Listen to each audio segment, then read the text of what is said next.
போலாத்தாம் என்ன பெத்து போட்டாம் என்ன பெத்தாத்தாம் கண்ணீரத்தாம் பார்த்தாம்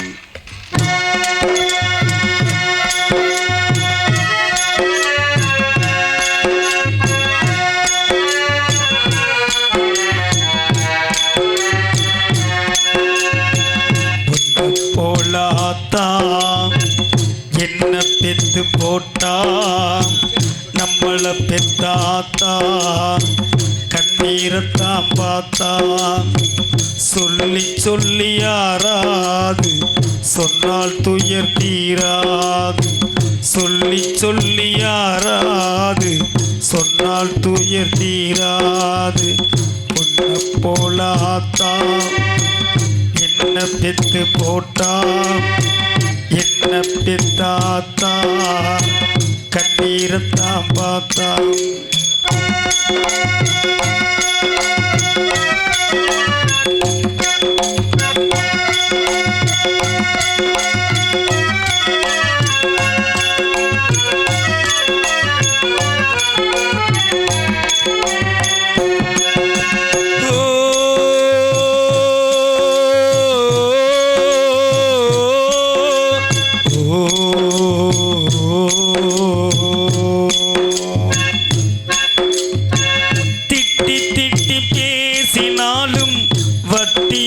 சோறுவப்பா ஒட்டி போன உடம்புனாலும் உசுர விட்டு பாசம் வப்பா தின்ன வாயில் திட்டினாலும் என்ன அவன் நொந்ததில்லை கந்த துணி கட்டினாலும் கண்கசங்க பார்த்ததில்லை பொன்ன கேக்கும் ஆயில் சேல கேட்ட ஆத்தா நூல கூட உனக்கும் நானும் வாங்கி தந்ததில்லை அடியாத்தா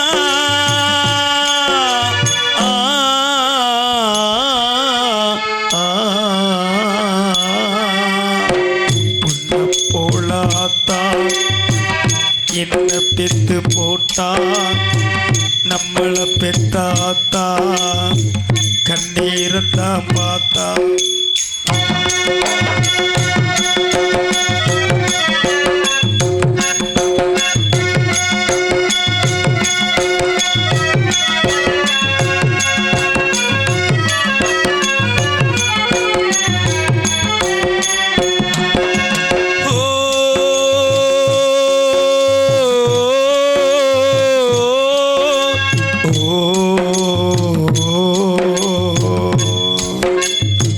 வெட்டியில ஊர சுத்தும் வேலையத்த மகனும் உண்டு வெட்டி பைய எங்களை போல எத்தனையோ பேரும் உண்டு கெட்டு போன மகளும் உண்டு கேடுகட்ட தங்கையும் உண்டு கூறுகட்ட தந்தையும் உண்டு கேடுகட்ட தாரமும் உண்டு கெட்டு போன தாயே இல்லையடி ஆத்தா கெட்டு போன தாய் எங்கும் ஏழவே இல்லை அடியாத்தா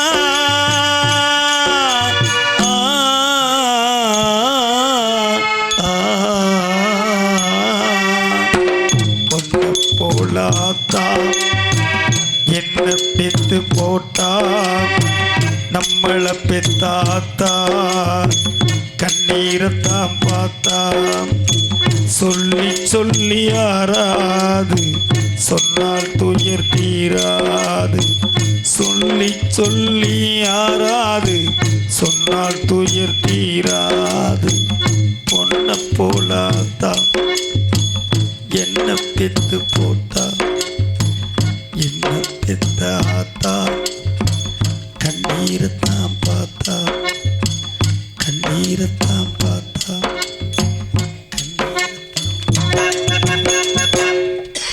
நன்றி நன்றி நன்றி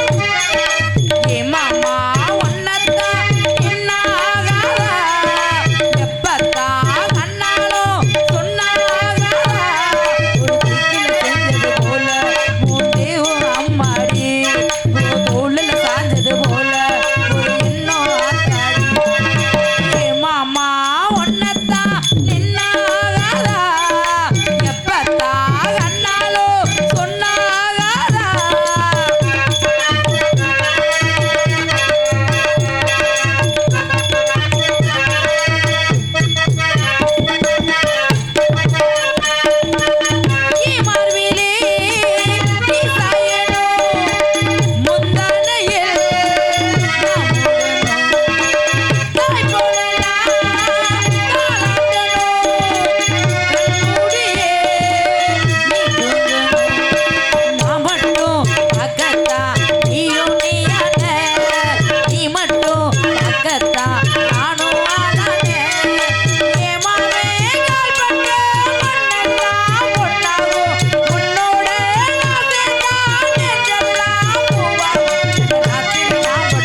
தோல்ல சாஞ்சது போல ஒரு என்ன ஆட்டாடி ஏ மாமா ஒன்னத்தா என்ன ஆகாதா எப்பத்தா கண்ணாலோ சொன்னாயாரா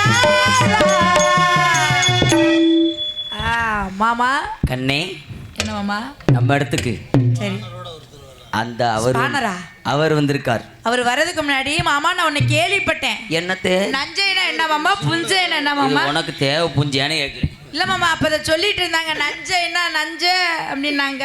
நஞ்சைனா நஞ்ச, நஞ்ச புஞ்சைனா வேலை புஞ்சையை பாரு. இது உனக்கு தேவை புஞ்சை. இது ஆட்டிட்டு வந்துட்டேன். வாங்க சுவாமி. 2 பேரும் புழு துணி போட்டுக்கிட்டு சுவாமி நாரத மகரிஷி வந்திருக்கார். சுவாமி அசிங்க ஆபாசம்லாம் பேசக்கூடாது சரியா?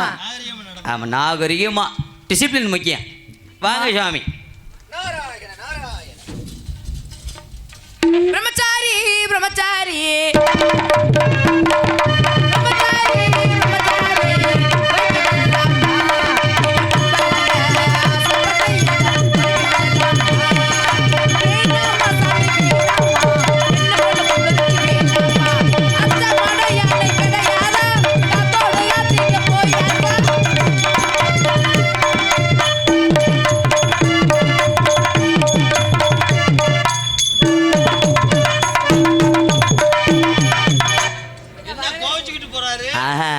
யார் யார் பின்னாடி பக்கத்து பாக்குறீங்களோ அவங்களுக்கெல்லாம் அவர் பார்த்தாருத்தா.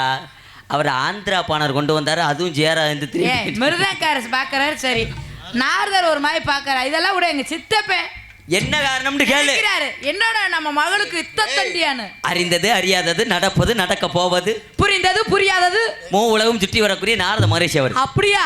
அதனால சாமி அழைத்து வாருங்கள் பார்ப்போம். வாங்க சுவாமி. இதுதான் ஏழு இருவருக்கும் சிறப்பான நல்லாசிகள் என்று போல் என்று வாழ்க வாழ்க வாழ்க வாழ்க வாழ்க. இந்த பொட்டணத்துல என்னமோ வச்சிருக்கின்ற பாத்தீங்களா? வள்ளி அழைத்து வாருங்கள். பாத்தா தங்கச்சி ஓடியாடா வள்ளிக்கண்ணே.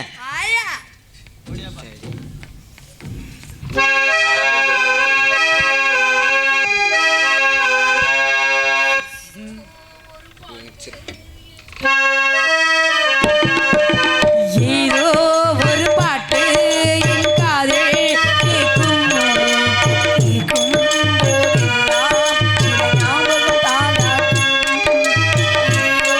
ஒரு பாட்டு என் காதில் கேட்கும் கேட்கும் போதெல்லாம் சில ஞாபகம் தாளாட்டும். சில ஞாபகம் சிறகடிக்கும். நீ சுவாசிக்க மூச்சினிலே உன்னை ஞாபகம்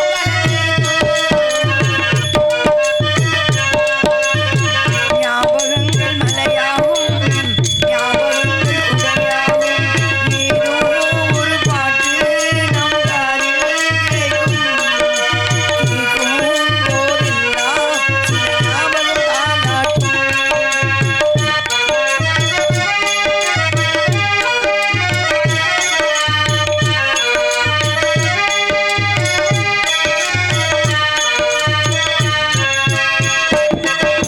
அம்மா கை கொட்டி நடைபழகி ஞாபகமே, தனியே நடைபழகி நாம் விழுந்தது ஞாபகமே. அம்மா கை கொட்டி நடைபழகி ஞாபகமே, தனியே நடைபழகி நாம் விழுந்தது ஞாபகமே. புத்தகம் நடுவே மயிலிலே நாம் வளர்ந்தது ஞாபகமே. சின்ன குழந்தையே சேலை கரும் ஞாபகம், வெக்கம் வந்ததும் முகத்தை மூடும் ஞாபகம். ஏதோ ஒரு பாட்டு என் காதில் கேட்கும் கேட்கும் போதெல்லாம் சில ஞாபகம் தாளாட்டும். அம்மா நம்ம இடத்துக்கு நாரதர் மகரிஷி வந்திருக்காரு. என்ன விஷயம் வந்திருக்காரா? அம்மா உங்களெல்லாம் பார்த்து ஆசீர்வாதம் கொடுக்கணும். நம்ம எல்லாம் பாக்குறதுக்கு சத்தியரோதரத்துக்கு வந்திருக்காங்க. நாங்க எங்களுக்கு ஆசீர்வாதம் கொடுத்தாங்கம்மா, உங்களை பார்த்து ஆசீர்வாதம் கொடுக்கணும்னு சொல்லியிருக்காங்கம்மா. நீ வாங்கினியாண்ணா? ஆமாத்தா. சரி, நன்சை நிலம்னா புன்சை நிலம்னா உனக்கு தெரியாதா? தங்கச்சி அண்ணே இரு, நன்சை நிலம்னா நான் சொல்றதை கேளு. நன்சை நிலம்னா கேணி வெட்டி விவசாயம் பார்க்குறது. புன்செல்வம்லாம் வானம் பார்த்த பூமி. இது ஒரு வார்த்தையில பதில் சொல்ல தெரியாது. அதுதான்டா தங்கச்சி. என்னமோ அவரோட அந்த போட்டுக்கிட்டு நீயா முதல்ல நீ யாருக்குன்னா நீங்க யாருன்னு திருப்பி கேட்டு எது நீ யாருன்னு கேட்டார்ல கேட்டார். உனக்கு திருப்பி நீங்க யாருன்னு கேட்க தெரியாதா? கேட்கலாம்டா தங்கச்சி. ஆனா நம்ம உன்னை நம்ம அப்பா அப்படி நம்மளை வளர்க்கலடா. யாரையும் அம்மான்னு சொல்ல உன்னையும் சொல்லு. என்னை வளர்க்கல அப்படி. அதனால தங்கச்சி அழைத்து வாருங்கள். ஆமா நீ பொழந்துட்டா ரெட்டப்புல வந்துருவ. அழைத்து வாருங்கள். நாரத மரிசி வந்துருக்க. வாங்க சாமி. இலைமறை காய்மறை எல்லாம் கிடையாது சரியா? இலைமறை காய்மறை பேச்செல்லாம் கிடையாது. நம்ம போகல சாமி. வாங்க சாமி வாங்க சாமி. சரியா சென்று வாருங்கள். விடக்கூடாது இன்னைக்கு அக்கா. புண்ணியமே ஒரு பாகியமுனியே புனத்தில் எழுந்தருளும். இறைவனத்தில் எழுந்தருளும். புண்ணியமே ஒரு பாகியமுனியே புனத்தில் எழுந்தருளும். இந்த மனத்தில் எழுந்தருளும். பூரணாகும் தீமறைத போதாய் எழுந்தருளும். போதாய் எழுந்தருளும்.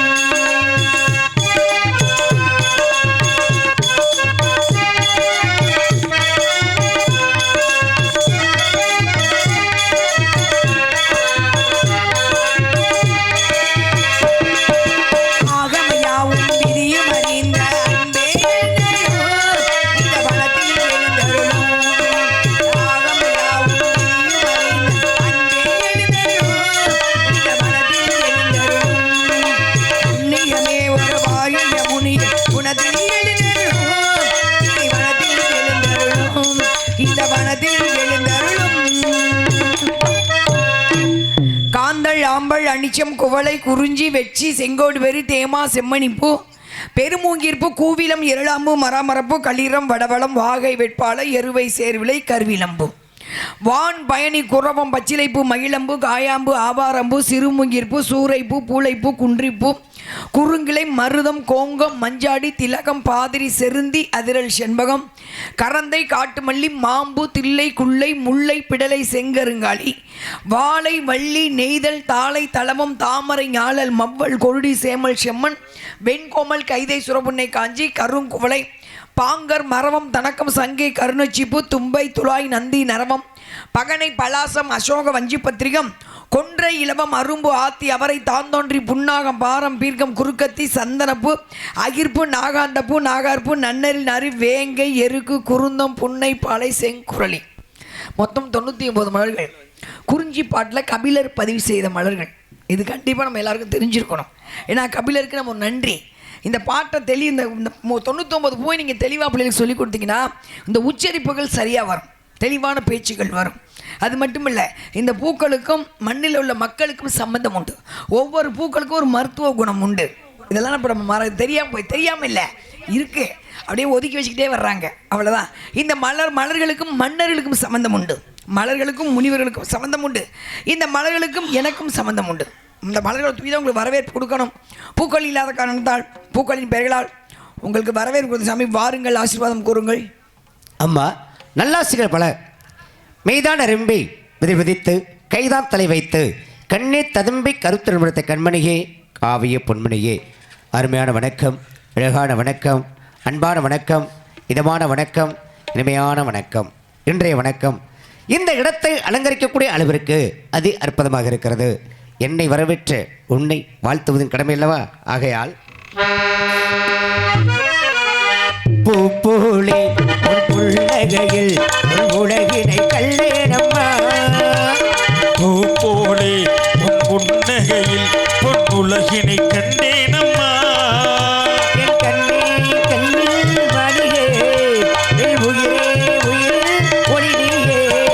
பூப்போலே புன்னகையில் உலகினை கல்லேனம்மா,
களி கொடுத்து வெள்ளைப்பணி கொண்டு வெள்ளை தாமரகம் பெற்றிருப்பாள்.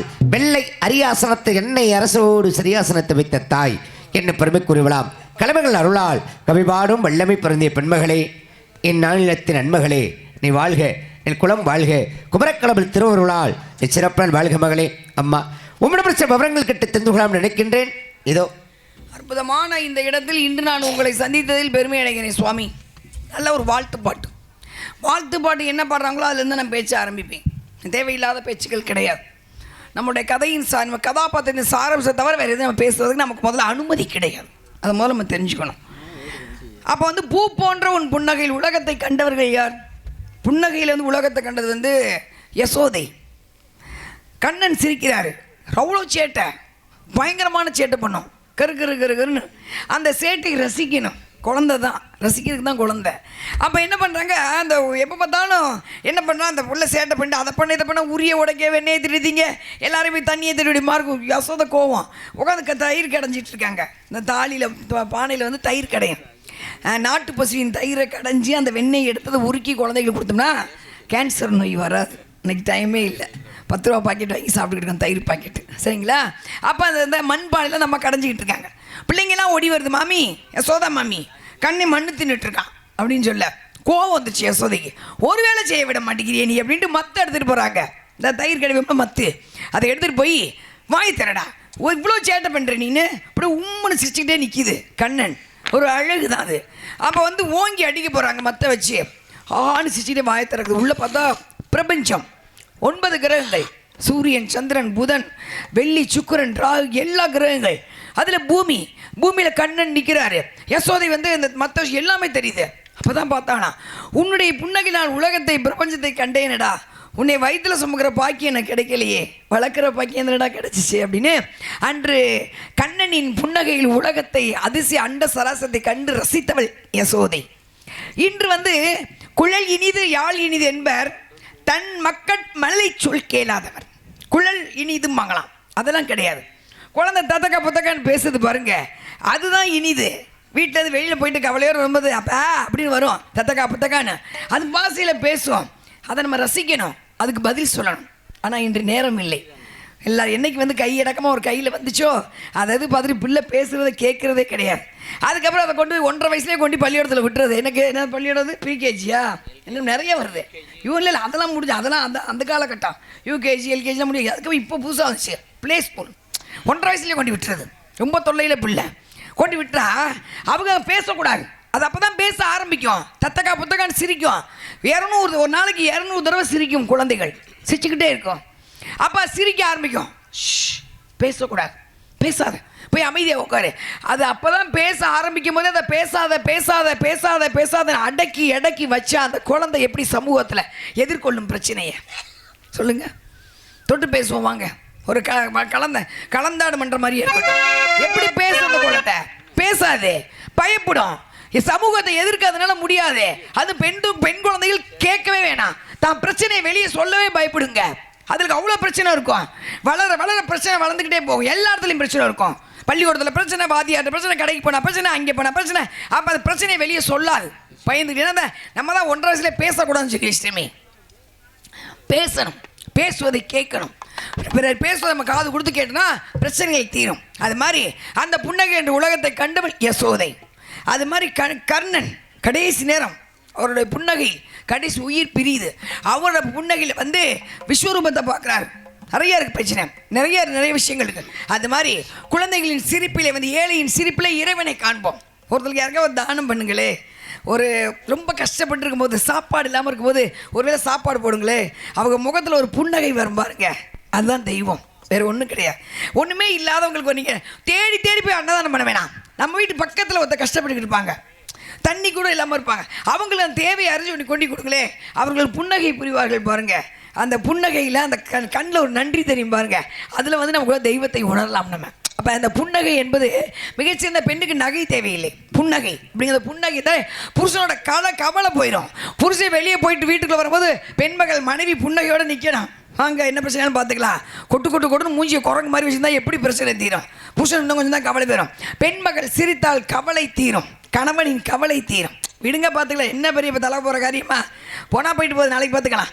அப்படின்னு சொல்லி பெண்மகள் வந்து ஆறுதல். அதுக்காக மனைவி வந்து மதியுக மந்திரியாக இருப்பாள், தோழியாக இருப்பாள், சரி படுக்கையிலே தாசியாக இருப்பாள், தாய் தந்தையாக இருப்பாள் அப்படின்னு நிறைய விஷயம் இருப்பாள். இந்த புன்னகைக்கு அவ்வளோ விஷயம் இருக்குது சாமி. ஏளன புன்னகை இருக்குது, அலட்சிய புன்னகை இருக்குது, கர்வ புன்னகை இருக்குது, ஆணவ புன்னகை இருக்குது, அலட்சிய புன்னகை இருக்குது, ஏகப்பட்ட புன்னகை இருக்குது.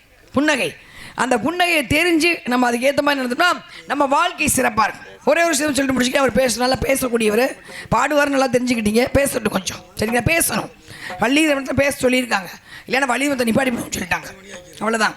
முருகனை பற்றி பேசுகிறது, புராணம் பேசுகிறது, எதுவுமே பேசுகிறேன்னு சொல்லிட்டாங்க. அதனால் பேசணும், 1/2 மணி நேரமாக பேசணும். ஆதிசேஷன் ஒரு தடவை தலக்கணும், ஆணவ சிரிப்பு, இந்த சிரிப்பு வச்சு கொண்டு போகலாம். ஆதிசேஷன் என்ன பண்ணிக்காரு, ஆணவம், அவர் கொஞ்சம் எப்பவுமே ஆணவம் இருக்கும். கைலாயத்துக்கு வெளியே வந்து ஒரு மரத்தில் சுற்றி இருந்திருக்காரு. மரத்து மேலே ஒரு பறவை, ரொம்ப அழகான பறவை, அது வந்து உட்காந்துருக்கு. யமன் வந்து சிவனை பார்க்க போகிறார். வாயில்கிட்ட போனால் திரும்பி பார்த்தா அந்த பறவையை பார்த்துக்கிட்டே இருக்கார், சிரிக்கிறார். யமன் பறவையை பார்த்து சிரிக்கிறார், ரொம்ப அழகான பறவை. ஆதிசேஷன் பார்க்குது, என்ன யமன் பறவை பார்த்து ஒரு மார்க்கமாக சிரிக்கிறார். ஒருவேளை இந்த பறவைக்கு இன்றைக்கி விதி முடிஞ்சிச்சோ, நம்ம ஏதாவது செய்வோமே, நம்ம தான் பெரிய ஆளாச்சே அப்படின்னு என்ன பண்ணுது, யமன் சிவனை பார்க்க உள்ள கைலாயத்துக்கு பொண்ணு இது வேகமாக கொண்டு இந்த பறவையை கொண்டு 100 காத தூரத்துக்கு அப்பால், 100 காதம், ஒரு காதம் 10 மைல், 100 காதத்துக்கு அப்புறம் ஒரு நதிக்கரையில் கொண்டு ஒரு மரத்தில் விட்டுட்டு வந்துச்சு. ஆதிசேஷன் ஒரு ஆணவம் வெளியே போய் விட்டுட்டு வந்து நிற்கிது. சிவனை பார்த்துட்டு யமன் வெளியே வந்துட்டார், ஒரு ஆணவ சிரிப்பு சிரிக்குது. ஆதிசேஷன் யமன் இப்படி பறவையை பார்க்குறாரு, காணா. உடனே ஆதிசேஷன் கேட்ட, என்ன பார்க்குற யம தர்மராஜா, என்ன பார்க்குற, பறவையை தானே தேடுற, உன் பார்வைப்பட்டா பறவை செத்து போயின்னு எனக்கு தெரியும், அதனால தான் 100 காத தூரத்துக்கு அப்புறம் கொண்டு விட்டுட்டு வேண்டிய நதிக்கரையில், இப்போ என்ன பண்ணுவேன் அப்படின்னு சொன்னான். ஏமான் இப்போ சிரிக்க ஆரம்பிச்சாரா, ரொம்ப சிரிச்சிருக்காரு. இல்லை ஆதிசேஷா, இந்த பறவையின் விதி என்ன தெரியுமா, இன்னைக்கு 100 காத தூரத்துக்கு அப்போ ஒரு நதியில் பச்சைப்பாம்பு வாயில் சிக்கி சாப்பிடுவது விதி. அது இங்கே உட்காந்துருக்குதே இப்படி கைலாயத்தில், ஒருவேளை நம்ம என்ன பண்ணுறதுன்னு யோசிச்சுக்கிருந்தேன், ஆனால் என் வேலையை சுலபமாக முடிச்சிட்டேன், ரொம்ப சந்தோஷம் அப்படின்னு. அப்போ அந்த பறவையின் சாவுக்கு யார் காரணம், நல்லது செஞ்ச ஆதிசேஷன் கூட எடுத்துக்கலாம்ல. ஒருவேளை அது கைலாயத்தில் இருந்தால் கூட அது விதி மாற்றப்பட்டிருக்கலாம். சில நேரம் நம்ம விதி சில செகண்டில் மாறும், அது மாதிரி மாறி இருக்கலாம். ஆனால் கொண்டு சிரிச்சுக்கிட்டே என்ன பண்ணிச்சு, பறவையோட அழிவுக்கு அதுவே காரணமாச்சு. இந்த மாதிரி சிரிப்புகள் நிறையா இருக்கு சாமி. வாங்க, இந்த இடத்துக்கு வந்திருக்கீங்க, பேசுங்க பார்ப்போம். அருமையான பேச்சு, தெளிவான கருத்து, பாராட்டக்கூடிய விஷயங்கள் சொன்னீங்க. கர்ணனாகப்பட்டவன் அப்படின்னு ஒரு விஷயம், ஏன்னா மாதா பிதா குரு தெய்வம் அப்படின்வாங்க. தாயாகப்பட்டவன் தந்தையை காட்டுகின்றாள், தந்தையாகப்பட்டவன் குருவை காட்டுகின்றான், குருவாகப்பட்டவர் தெய்வத்தை காட்டுகின்றார். ஆனால் இந்த கர்ணனுக்கு மாதாவும் உதவலை, பிதா என்று சொல்லக்கூடிய தந்தையும் உதவலை, குருவும் உதவலை, தெய்வமும் உதவவில்லை. காரணம் என்ன, குந்தி தேவியாகப்பட்டவள் கோபக்கார முனிவன் என்று சொல்லக்கூடிய துர்வாச முனிவருக்கு பணிவிடை செய்து கொண்டிருக்கிறாள். அப்படி பணிவிடை செய்து கொண்டிருக்கும் பொழுது அவர் ஏதாவதுனா சரக்குன்னா சாபத்தை கொடுத்துருவார். அப்பேற்பட்ட ஒரு முனிவர் அவரிடம் பணிவிடை செய்து கொண்டிருந்த குந்தி தேவியாகப்பட்டவள் அந்த பணியுடைய சிறப்பை அறிந்து அவர் என்ன பண்ணார், சந்தோஷப்பட்டு அவருக்கு ஒரு 5 குளிகைகளை கொடுத்து ஒரு மந்திரத்தை சொல்லிக் கொடுக்கிறார். ஒரு சிறு குழந்தை. அப்போ அவளுக்கு ஒரு சந்தேகம் வருகிறது, இந்த மந்திரம் பழிக்குமா என்று பார்ப்பதற்காக சூரிய பகவானை நினைக்கின்றால் அந்த மந்திரத்தை சொல்லி. சூரியனும் காட்சி கொடுத்தான், என்னை அழைத்த காரணம் பண்ணோம்னா நான் வந்துட்டேன், உனக்கு ஒரு குழந்தையை கொடுக்குறேன் அப்படின்னு சொல்லி குழந்தையை கொடுத்தான். கர்ணம் என்று சொன்னால் அந்த கன்னத்திலிருந்து உதயமானவன் தான் இந்த கர்ணனாகப்பட்டவன். அப்போ அந்த குழந்தையை கொடுத்துட்டு போயிட்டான். இந்த பிள்ளை அறியா பிள்ளை தெரியா பிள்ளை, குழந்தை பிறந்துருச்சு, இது ஊர் உலகத்துக்கு தெரிஞ்சா அவமானமாகிரும்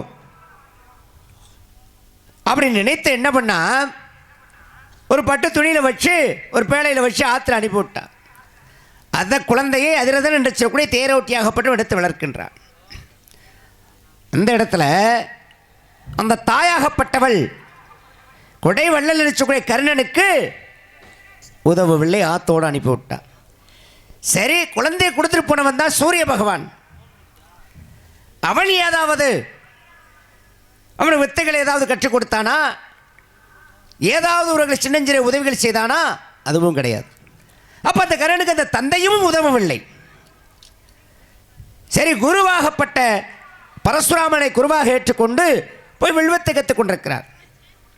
ஒரு நேரத்தில் என்ன ஆச்சு அப்படின்னா, இந்த கர்ணனுடைய தொடையில் தலை வைத்து பரசுராமராகப்பட்டவர் தூங்கிக் கொண்டிருக்கிறார். இவனை எப்படியாவது காட்டிக் கொடுக்கணும் அப்படிங்கிற காரணத்திற்காக இந்திரனாகப்பட்டவர் வண்டுருவம் எடுக்கின்றான். ராட்சச வண்டாக அந்த வண்டுருவம் எடுத்து அவனுடைய தொடையை ஒரு புறத்திலிருந்து மறுபுறம் துளைத்து வருகிறான். யாருடைய தொடையை? கர்ணனுடைய தொடையை. சற்று நேரம் கழித்து இந்த குருதி வெள்ளம் ஆறா போய்கிட்டு இருக்கு. துயிலிருந்து பார்க்கின்றார் பரசுராமனாகப்பட்டவன். அப்படி பார்க்கும் பொழுது அங்கே குருதி வெள்ளம் ஆறா போய்கிட்டு இருக்கு. ஒரு அந்தணனுக்கு இதை தாங்கக்கூடிய சக்தி இல்லையே, ஒரு சத்திரியன் தான் இதை தாங்கக்கூடிய வல்லமை படைத்தவன், நீ எப்படி தாங்க முடியும், தாங்கினாய் அப்படின்னு நினைத்து, இன்று முதல் நீ கற்ற வித்தைகள் அனைத்தும் களத்திற்கு உதவாமல் போகட்டும் அப்படின்னு சொல்லி அந்த தக்க நேரத்தில் நீ மறந்துடுவ அப்படின்னு சாபத்தை கொடுத்தார் குருவாகப்பட்ட பரசுராமன். அப்போ அந்த இடத்துல குருவும் கர்ணனுக்கு உதவவில்லை, கைவிட்டு விட்டார். கடைசியாக போர் முனையிலே அர்ஜுனனாகப்பட்டவன் அம்புமலை பொழிந்து கொண்டிருக்கின்றான்.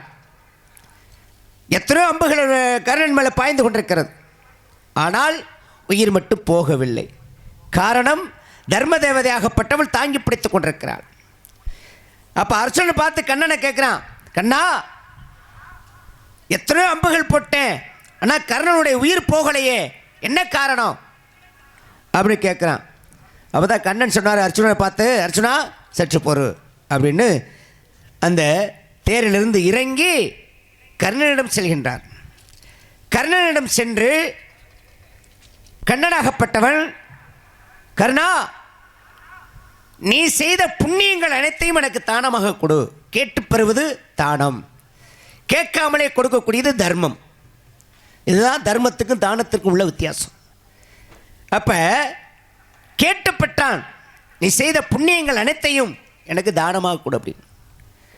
அவரும் கொடுத்து விட்டான். அந்த நேரத்தில் தான் தர்ம தேவதையே அழுதாளாம்.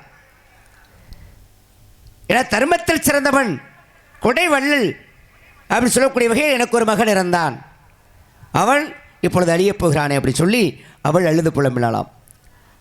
அதன் பிறகு நீங்கள் சொன்ன மாதிரி அந்த கர்ணனுக்கு தானம் கொடுத்தான். தன்னுடைய புண்ணியங்கள் அனைத்தையும், அந்த புண்ணியங்கள் அனைத்தையும் தானமாக கொடுத்ததுனால தான், ஏன்னா அதை தர்மமாக கொடுத்துருந்தா திரும்ப கர்ணனை யாராலும் அழிக்க முடியாது. அவன் கேட்டுப்பட்ட காரணத்தினாலே அந்த புண்ணியம் அனைத்தும் தானமாக போய்விட்டது. அந்த நேரத்தில் போடுற அம்பா அப்படின்னா மீண்டும் அம்பை போட்டான் அர்ஜுனாகப்பட்டவன். அப்பொழுதுதான் கர்ணனுடைய உயிராகப்பட்டது பிரிந்தது. அப்போ அதற்கு முன்னாக நீங்கள் சொன்ன மாதிரி அந்த விஸ்வரூப காட்சியை கர்ணனுக்கு கண்ணனாகப்பட்டவன் கொடுத்தான். இப்படி கர்ணனுக்கு தாயும் உதவலை, தந்தையும் உதவலை, குருவும் உதவவில்லை, சாபத்தை கொடுத்தார். தெய்வமும் கடைசியில் என்னாச்சு, அவனுடைய உயிரை பறிச்சிச்சு. ஆமாம், கிருஷ்ணன் செஞ்சல தான் வஞ்சகனாச்சே. ஆமாம், கிருஷ்ணன் செஞ்ச வேலை தான் நீங்கள் சொன்ன மாதிரி செய்யல. கிருஷ்ணன் மேல பழி போடாதீங்க, அவர் அந்த இதை முடித்தாகணும். கர்ணனின் விதி நீங்க சொன்ன மாதிரி விதி விதி இருங்க. நாம் வாழ்வு என்பது நமக்கு கொடுக்கப்பட்ட அமைக்கப்பட்ட விதி. நாம் வாழ்வது என்பது மதி. நமக்கு வாழ்க்கைக்கு கடவுள் கொடுத்திருக்கிறது விதி, இறப்பது விதி. இடையில் நம்மை நாமே வாழ்வது பக்குவப்படுத்திக் கொள்வதுதான் இது மதி என்று சொல்லக்கூடிய. ரெண்டு சரியா போனா கடைசியில் கர்ம வினைன்னு ஒன்று இருக்கும். கர்ம வினைன்னு ஒன்று இருக்கு, அதை மாற்ற யாராலும் முடியாது. ஏன் வந்து உதவி செய்யல, இல்லை ஏன் உதவி செய்யலை கர்ணனுக்கு? பெத்ததாய் போய் கேட்கலையா? குந்தியாய் போய் கேட்டாங்கல்ல, நீ வந்திருப்பா, நீ என்னோட பிள்ளை, எனக்கு இவ்வளோ நாளத்து உன்னை தண்ணியில் வச்சு ஆத்தோட அனுப்பிச்சி விட்டேன். அந்த அம்மா வந்து சும்மா அனுப்பிச்சு கிடையாது. கல்யாணம் ஆகாத பொண்ணு, கையில் குழந்தை வந்துருச்சு. அப்போ போய் யார் யாருக்கு சண்டை வந்துடும்? இந்த அம்மா வந்து மாமன் வீட்டுக்கு தத்து பிள்ளையா வந்திருக்கு, குந்தி போச்ச மண்ணுக்கு தத்து பிள்ளையா வந்திருக்கு. இது குழந்தையோட அப்பா வீட்டுக்கு போக முடியுமா? மாமனுக்கு அப்பனுக்கு சண்டை வந்துடும். பார்த்துச்சே, சரி பிள்ளைய கூட்டி மாமன் கிட்ட போனால் மாமன் என்ன பண்ணுவார்? துர்வாச முனிவருக்கும் மாமனுக்கு சண்டை வந்துடும். அப்போ இந்த பிள்ளைனால இவர்களுக்குள்ள சண்டை வந்துடக்கூடாது. துர்வாச முனிவருக்கும் அப்பாவுக்கும் மாமனுக்கு சண்டை வரக்கூடாதுன்னு தாய் மாமனுக்கு என்ன பண்ணுறது? கூடையில் வச்சு அனுப்பிச்சு தெய்வ குழந்தை சூரியன் பகவான்ட்டு வந்தது தானே, மந்திரத்தை சொன்னு வந்துச்சு. இன்னைக்கு வரல குளோனிங் பேபி மாதிரி, அது மாதிரி தான் இன்னைக்கு வந்துருச்சு. அப்போ இது எப்படியும் தப்பிச்சு சாகா சொல்லி அனுப்பிச்சி விட்டாங்க. அந்த அம்மாவுக்கு தெரியாது அந்த குழந்தை எங்கே இருக்குன்னே தெரியாது, தாய்க்கு வந்து குந்தியக்கு தெரியாது. கடைசியில் எப்போ தெரியும்னா, அச்சுவச்சன்னு ஒரு நாகாஸ்திரத்து அர்ஜுனன் வந்து ஒரு காண்டி பவனத்தை எரிப்பார் அக்னி தேவனுக்காக. அப்போ அதில் ஒரு பாம்பை வெட்டி கொன்றுவார். அந்த பாம்பு என்ன பண்ண குட்டியை தூக்கி முழுங்கிட்டு காடு ஏறி நம்ம எப்படியா தப்பிச்சிடும் நம்ம பிள்ளையை காப்பாற்றணும் உள்ள வெட்டும் புள்ள தவ்வும் போது அர்ஜுனன் தலையை வெட்டிடுவான். அப்போ குட்டியோட வால் வெட்டுப்பட்டு அந்த குட்டி மட்டுமே இந்த ரத்தம் அந்த பக்கமாக அப்படி விழுந்துடும். அப்போ பார்க்குது குட்டி, பார்க்குது அர்ஜுனை பார்க்குது, ஏண்டா எங்கம் நான் இந்த காட்டணி தீ வச்சு ஏறி நாங்கள் என்ன பாவம் இல்லை, ஜீவராசிகள் என்ன பாவம் பண்ணது, இது பாவம். எங்கள் அம்மா என் கண்மணியை வெட்டி கொண்டுட்டியே, மகாபாரத போர் வரும். அது சொல்லுது, மகாபாரத போர் வரும். உன்னை விட பன்மடங்கு சிறந்தவன் கர்ணன், அவன் கையிலே நான் அஸ்திரமாக இருப்பேன், உன்னை பழி வாங்காமல் விட மாட்டேன். இது சபதம் போடுது. இது யாருக்குமே தெரியாது, கிருஷ்ணனுக்கு மட்டும்தான் தெரியும். அப்போ கிருஷ்ணன் விட்ட என்ன பண்ணுறாரு, குந்தி தேவி அனுப்புகிறாரு, நீ போய் கூப்பிடு பாண்டவர்களாம் உன் தம்பிடா, நீ வந்துரு, நான் அதே மாதிரி நான் உன் அம்மான்னு சொல்லி கூப்பிடு. ஒருவேளை வந்துட்டாலும் அவன் தப்பிச்சிருவான், வந்துட்டா தப்பிச்சிருவான், இங்கே வந்து இருந்துக்கட்டும். ஒருவேளை வரல சத்தியமத்தை கேட்டு வாங்கிடு. அப்போ போய் இந்த அம்மா கூப்பிடுது, வரல. ஏன் தெரியுமா, கர்ணனின் விதி. அவன் மதியை பயன்படுத்தி வந்திருக்கலாம். உண்ட வீட்டுக்கு ரெண்டாக நினைக்கக்கூடாது. சோறு போட்டு நான் சாப்பிட்ருக்கேம்மா, துரியோதன வீட்டில் நான் சாப்பிட்ருக்கேம்மா, என்னை வந்து சாப்பிட்ருக்கேன். அவனை விட்டுட்டு போய் என் தம்பியோட வர சொல்கிற, நீ தாயாகவே இரு, பாண்டவர்களாம் என் தம்பியாகவே இருக்கட்டும், அதுக்காக நான் இப்போ விட்டுட்டு வர முடியுமா? என் வாழ்க்கைக்கு வழிகாட்டியவன், உன் ஜாதி என்ன, உன் குலம் என்ன, உன் கோத்திரம் என்னன்னு என்னை அவ்வளோ அசிங்கப்படுத்தினாங்க.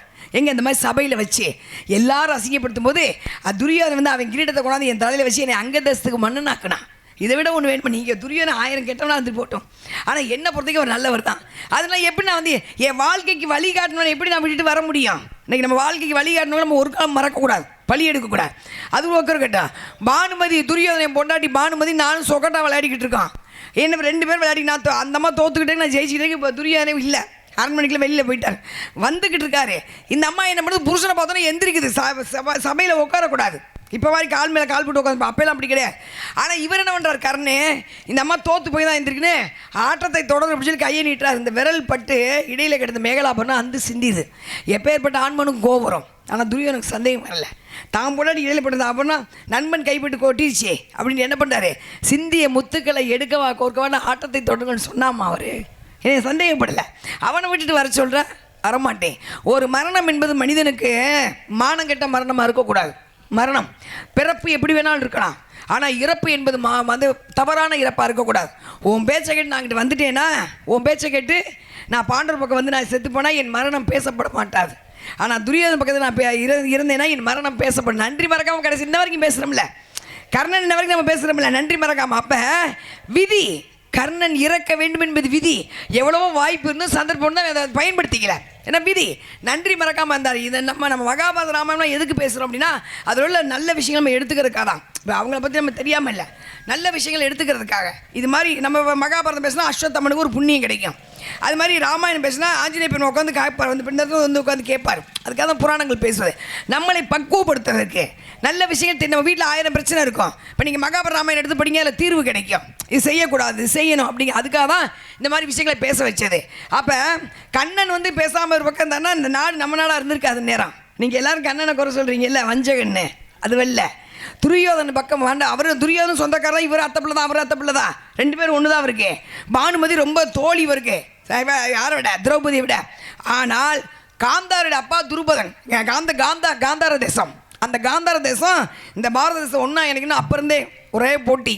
பார்த்தார் கிருஷ்ண பரமாத்மா, துரியோதன கூட்டம் ஜெயிச்சிச்சுன்னா இந்த தேசம் பாரத தேசமாக இருக்காது, காந்தார தேசமாக மாறிடும். காந்தாரம் தெரியுமா, இன்னைக்கு ஆப்கானிஸ்தான் மாறிடும் தான்.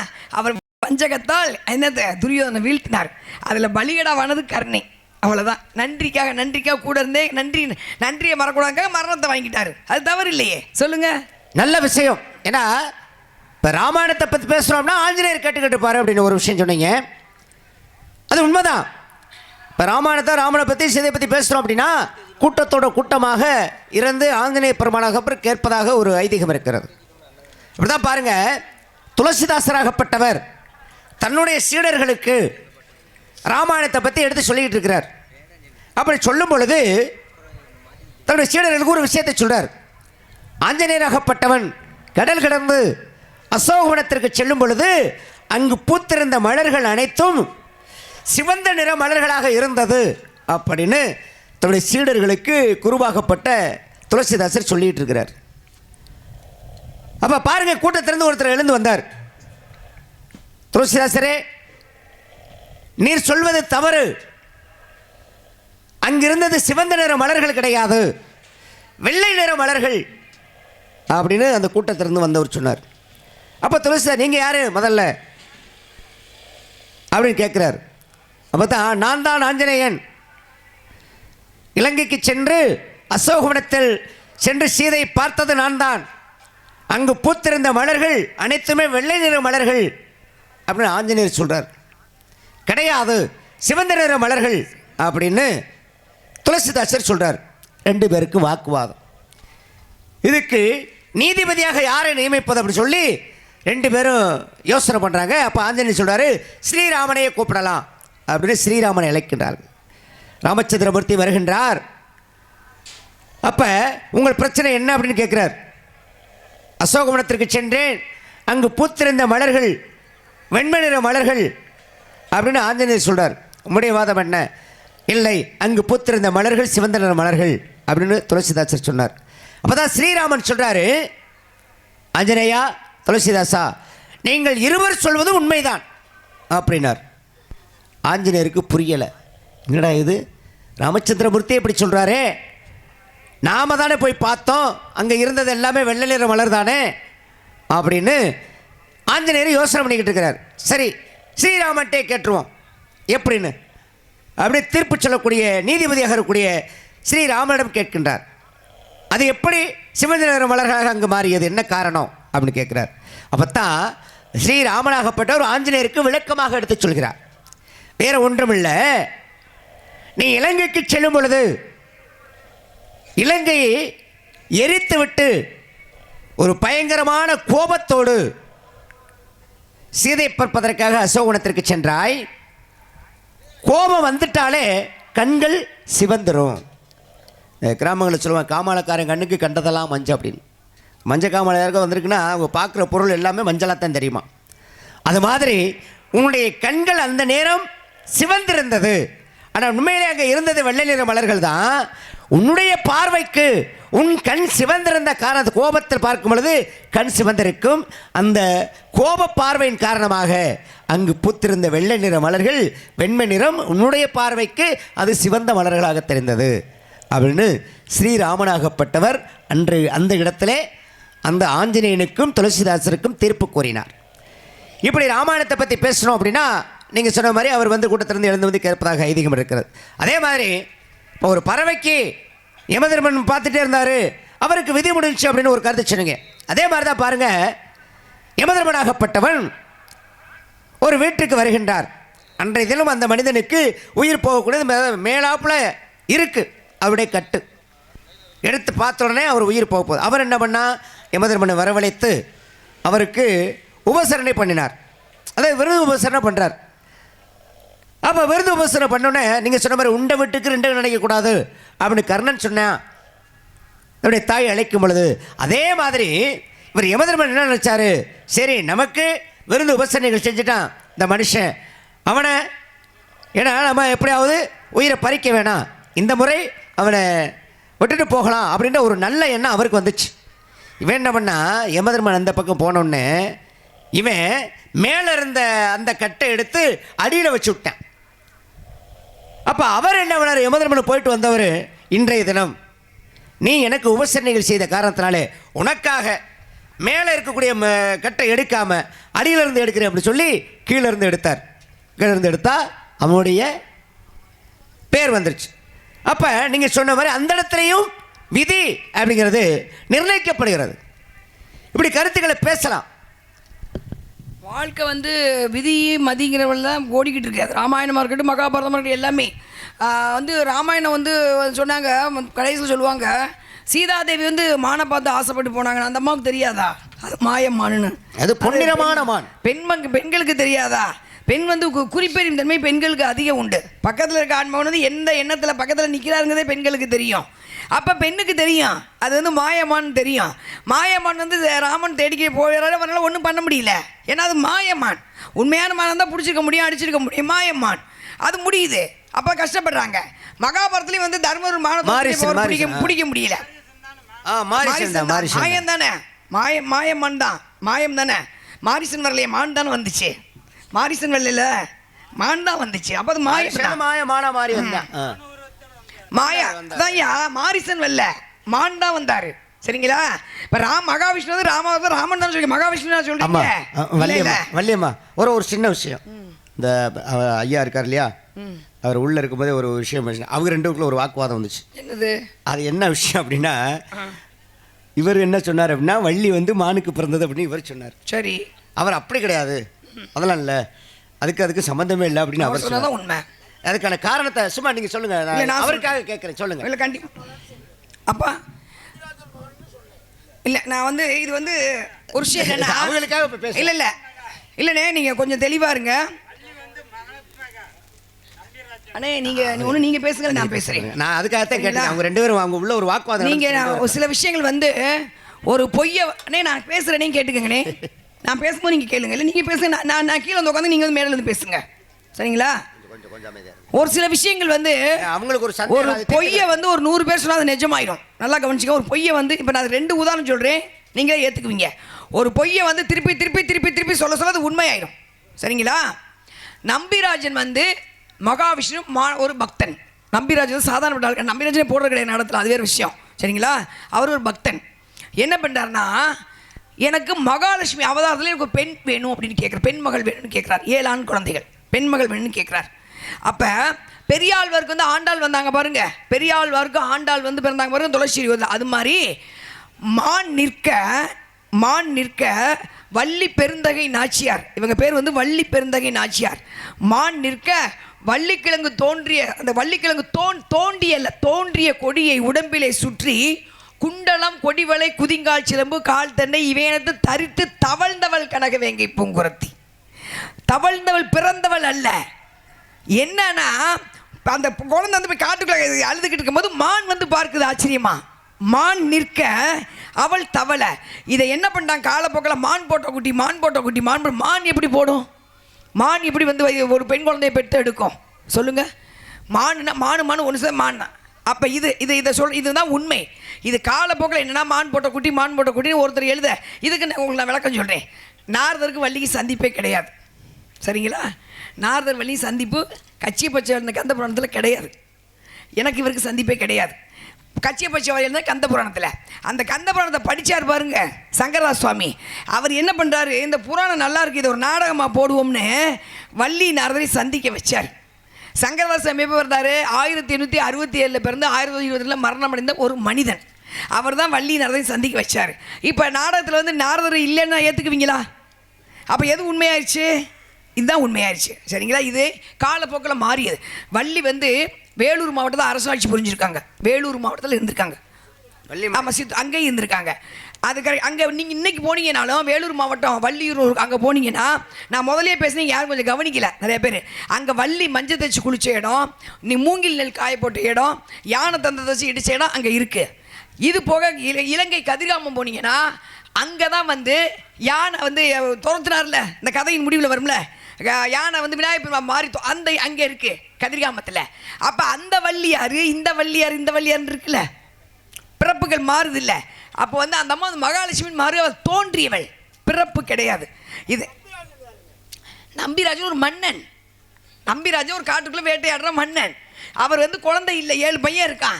மகாவிஷ்ணுக்கு தவம் இருக்காரு. தவத்தை மெச்சி, அவரோட தவத்தை மெச்சி கொடுக்கப்பட்ட வரம். இப்போ சூரபத்மனுக்கு எப்படி வரம் கொடுத்தாரு விஸ்வபெருமான், அது மாதிரி தவத்தை வச்சு மகாவிஷ்ணுக்கு தவம் இருக்காரு. முருகப்பெருமான் முருகப்பெருமான் கிடையாது, மகாவிஷ்ணுக்கு தவம் இருக்காரு. உன் மகாலட்சுமி அவதாரமாக எனக்கு மகள் வேண்டும். அதனால பெரியாழ்வாருக்கு ஒரு ஆண்டாள் கிடைச்ச மாதிரி நம்பிராஜனுக்கு ஒரு வளர்ப்பு மகளாக வந்த வளர்ப்பு மகள் வள்ளிராஜனுக்கு வளர்ப்பு மகள். காட்டுக்குள்ளே இருக்காங்க. மதுரை வீரனை கண்டெடுத்தாங்கல்ல, மதுரை வீரன் இருக்காரு. அது படிச்சிருக்கீங்களா? பாம்பு படம் எடுத்துருக்கீங்க. அப்போ பாம்பு போட்டுச்சு நான் பேச முடியும்? இது ஒன்று நீங்கள் சொன்னது மாறுதுங்க சொன்னது, இது அப்படியே இருக்கட்டும். இது விளக்கம், சரிங்களா? ரொம்ப தெளிவாக கேட்டீங்க. இன்னொரு பொய் நிஜமானதை சொல்கிறேன், இன்னொரு பொய் நிஜமான விஷயத்தை பேசுகிறேன். நீங்கள் யார் கோச்சிக்கிட்டாலும் சரி, இந்த மாயை இதை சொன்ன ராமாயணத்தை மான் வந்து மாயமான தேடி போனாங்க. மாயமான அது வந்து கதையின் கரு என்ன தெரியுங்களா? மாயமான வாழ்க்கையை நீ தேடி போனால் கடைசியில் கஷ்டப்படுவேன். இதான் உண்மை. மகாபாரதத்தில் அவன் தேடி போனாருக்கு பிடிக்கல, கஷ்டப்பட்டேன். இதானே கலியுகம். இன்னைக்கு மாயமான உலகத்தில் வாழ்ந்துக்கிட்டு இருக்கோம். நம்மளை யாரும் காப்பாற்ற முடியாது, நம்ம காப்பாற்றினாதான். ஒரே ஒரு உதாரணம் சொல்கிறேன் கேட்டுக்கங்க. அட்சய திதி மாயம், ஒரு மாயை, ஒருத்தர் சொல்கிற பொய். அட்சய திதி அன்னைக்கு நகை வாங்கினால் நகை வளரும்னு எந்த புராணத்தில் அது போட்டிருக்கா? இல்லை, கிடையாது. நாங்கள் நகை செய்கிறவங்க தான், சரிங்களா? தங்கமனு எங்கள் தாத்தா வந்து எங்கள் வீட்டில் பட்டையில் உட்காந்து நகை செஞ்சார்.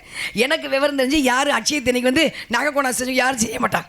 வருவாங்க, ஒரு பழைய தங்கத்தை கொண்டு வந்து அப்பிச்சு ஒரு மூக்குத்தி செஞ்சு கொடு அப்பிச்சிப்பாங்க, செஞ்சு கொடுப்பாங்க, ஒரு 50 ரூபா 100 ரூபா கூலி வாங்குவார், விட்டுருவார். இது காலம், இது இந்த மாதிரி நிகழ்ச்சி இல்லவே இல்லை.